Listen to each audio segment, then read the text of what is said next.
igama mbana Bakare.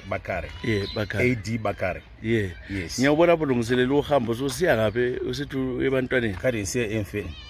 yeah ngizosithi ufuna uphumelizwe But ngifuna ukuphuma lapha kuya eBotswana nje. yeah Yiko kulabantu abanye. eBotswana kulabantwana Yeah. manje kuyini osokumisa ukuthi ungahambi Indaba yena le yecorona. Yesemisile ngoba ngamfuthi ngothatha iCovid alawona COVID ama test lawana. Wathi awuphumi ngale border ngoba kuvaliwe. so Kade ufuna uhamba Friday last Friday.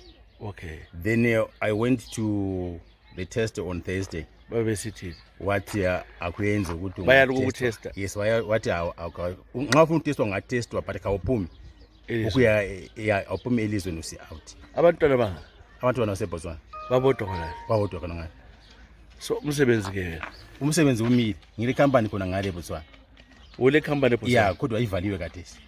Ngoba ngendaba yena le ngaswera umuntu ungabe trusted ukuthi ngimshiye amakhiyami. Le company. so lapha uniselokishini lechabalala la Ngisechabalala. la ibisho yothiwa i-hotspot kuhamba njani la I-hotspot. ukuthi icorona igcwele la Ngiyezwa kuphela njalo. Kodwa akaboni ukuthi corona ikhona khona apha kakhulu, especially eNkulumane next door yami lapha. Kufa abantu abaningi.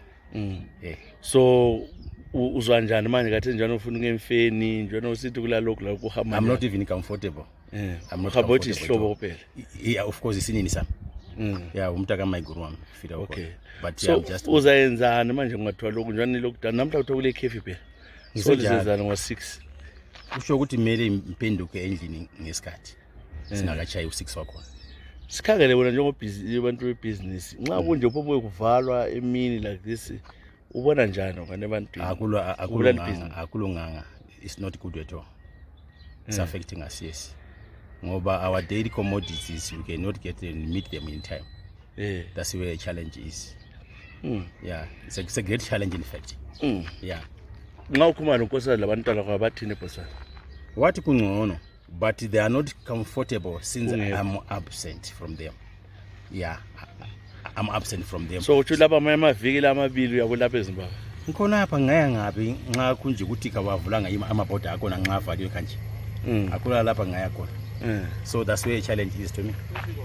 Yes baba. Okay, so uthini manje kathesi uthini ngoba uzulolale abantu abalale uthi benzeni lapho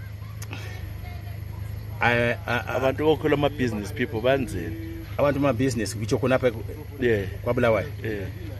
Khulubana ukuthi igovernment iyangenela into leyi kumele wathiya abantu wazisebenzele ngoba nxa abantu bangasebenzi vele bayabhadala ngani ama rent house bangabhadala ngani ama daily commodities whatever they want. They cannot do it because the border I mean the corona is affecting us. You understand what I mean? so ahlatshwa manje nje Mina ngahlatshwa ngivela ngale eBotswana. Khonapha angikhasathi. Yiko khade ngifuna ukuthi ngihlatshwe that day on Thursday last week.